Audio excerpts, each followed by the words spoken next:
Guilty but honest. My gross dad started dating a girl younger than me, so I started dating a guy older than him. See how he likes it. My dad, 57M, started dating Becky, 25F, 4 months ago. For reference, I am a 26-year-old and my dad and mom, to note, she is 54, divorced when I was 24, 2 years ago, and this is his first relationship, to my knowledge, since mom and dad separated. My dad has become the proverbial rich man dating young bimbo upgrade douchebag. And it's made my mom feel like yesterday's trash. Him and Becky have such an obvious transactional relationship that it's been making me question how he sees women. Like what? Was he checking out my friends growing up? Is that something I have to worry about now? Fuck you. I've tried expressing to him that their relationship makes me uncomfortable for every obvious fucking reason. But he won't listen, and I'm tired of his blatant disrespect and dismissal of my feelings. So, if he sees no issue with it, then I guess neither do I. This weekend was Becky's birthday, and my dad threw a massive garden party for it with her bimbo friends plus his friends and his business partners. All I'm sure so he could try and get his creepy buddy set up with her gold-digging friends. But you know what, since that was the vibe, why wouldn't I join in on the fun? So what did I do? I found myself an older man and decided to bring him as my +1. Smiley face. How old is he? He's 62, so let's just call him OL Joe. Only fitting if his girlfriend is younger than me, that my new boyfriend be older than him. So the party starts, I'm on my best behavior with him and all his friends, acting like I support it all when I leave to get my new guy because he just arrived. It was honestly art coming back up to him and all his friends sitting together at the main table. The birthday girl basically hanging all over him, to introduce them all to my old-ass boyfriend. Wish I took a photo of their faces. What's wrong, Dad? You don't look so good, Becky. You should get his heart medication. This party might be too taxing on him. And then I sat on OL Joe's lap. I made sure to be as shameless as his new girlfriend. And yes, I felt disgusting doing it. But it was fucking worth it to watch my dad basically throw Becky off of him, which ruined her special day. I cannot express how satisfying it was to watch him fume from across the table. But what was he going to say? And the best part? One of his partners knew OL Joe. They were golf buddies. Ha ha ha ha ha. And before he could say anything to me, I made my exit with OL Joe because he was taking me on a private boat ride, and we didn't want to miss our port departure. And now he's calling me non-stop and I just keep sending him to voicemail. Though, I did text him about what ED medication he takes so I could recommend the brand to OL Joe. At this point I don't care how this affects our relationship because I am disgusted with him and his choices. I am satisfied with the payback and I hope he likes the taste of his own medicine. Edit. To anyone asking about OL Joe, and claiming that I fucked myself over in this process. 1. I never slept with him. I ditched him after we left the party. 2. He was in on the whole thing, but only because he thought it was kink-related and that he would be getting action afterwards, which was never the case. Yes, I did things I'm not proud of. I took advantage of the guy. But he thought he was going to be taking advantage of me, thinking I was an easy target because I had daddy issues. So I don't feel bad about that or for him. I only slightly bad for myself because I sat on his lap. 3. Why any of you are concerned over this guy. He was a creep. He willingly came to a party where he presumably knew no one there because he thought me pissing my dad off was part of a kink game. He was weird, and in my opinion I fucked over 2 gross old men that day, so I pat myself on the back. 4. Sorry that I don't like the idea of my dad treating another human being as a sexual object, and trying to throw that back in his face by making myself into that objectified person.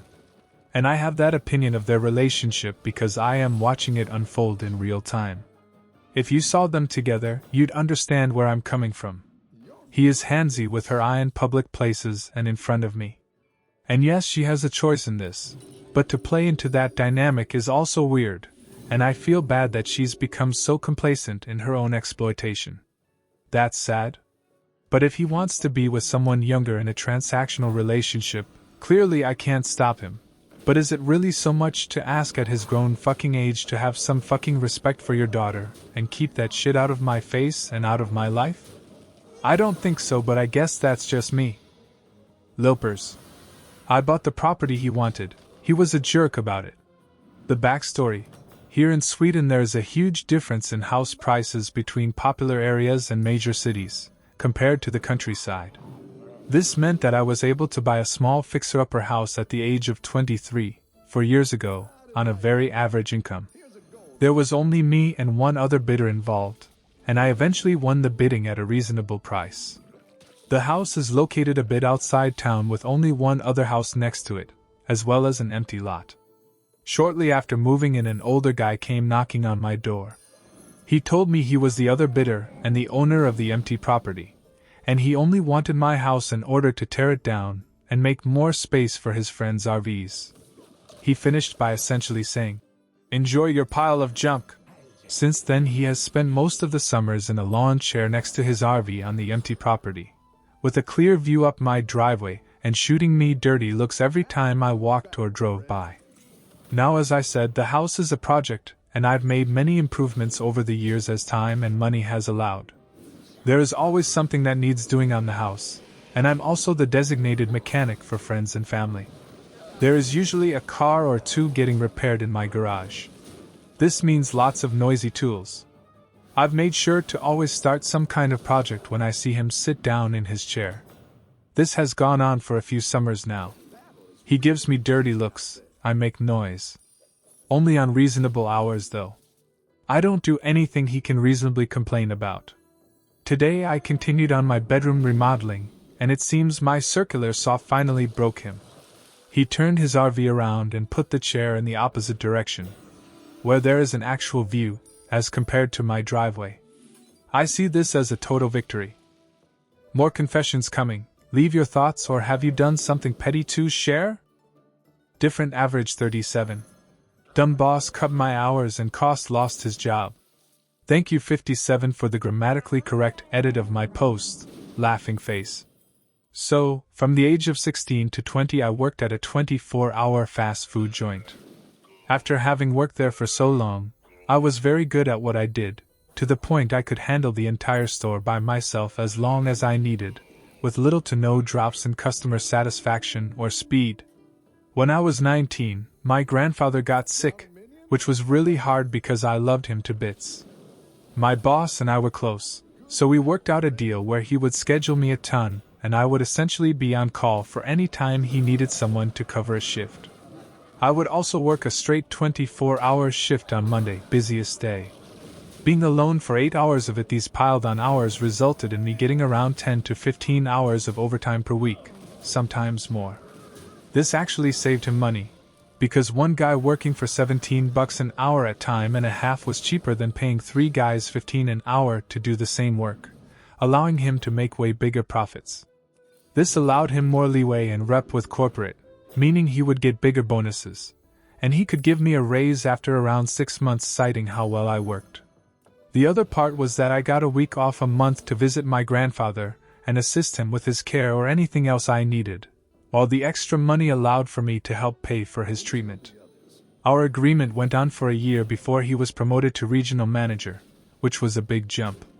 He got the raise cause our store was making like 15% more than the next highest performer while being in a less traveled area. The new manager who took over for him was a piece of shit. My manager told him of our deal, and he scoffed, and said it was dumb cause of how much overtime he would be paying me. My boss just shrugged cause, even if the store's performance dropped, he would just look even better. And so my hours were lowered to like 30 a week, yet he was still calling me in and scheduling me for solo 8 hours and full 24-hour shifts, so I was working shit hours but getting paid less. He also stopped the week off a month so I couldn't see my grandfather. So I quit, and he soon realized how fucked he was. As I heard from my boss, the store's profits dropped to 15% lower than the next lowest store in the region rather than district, and the new GM was shortly fired for somehow dropping 125% in profits, and the guy tried to blame me for quitting. Nothing fancy, I just put in my 2-week notice, but I thought it was funny. Throwaway chi too. Mom shamed me for my dress. I got revenge. This happened 10 years ago, but I still think about it from time to time. The plot might not be that crazy, but at the time it was a real victory for me. Background: I, then newly 18F, went shopping for a dress for my senior prom with my best friend. We decided to get the same dress in different colors to match. I now recognize this as cringy, but we were 18. It was a one-shoulder mermaid-style dress. I showed my mom the dress when I got home without actually putting it on, and I don't remember her having any sort of reaction, positive or negative. The skirt needed to be hemmed, so my mom said she would take me to her friend who does tailoring. We went to the tailoring appointment a few days later, and on the way home, I could tell she was angry. She told me that she was ashamed to be seen with me in the dress and that I had shamed her in front of her friend. I was totally blindsided, because I hadn't thought of the dress as in any way scandalous, and my mom is not usually overly conservative. The dress was figure-hugging, but there were no cutouts, and it was absolutely a typical prom dress, not something that would draw special attention. She didn't forbid me from wearing it, or even offer to get me something else. She just acted disappointed, and I felt like there was nothing I could do about it. I cried for a little while, but then came up with a plan. Revenge.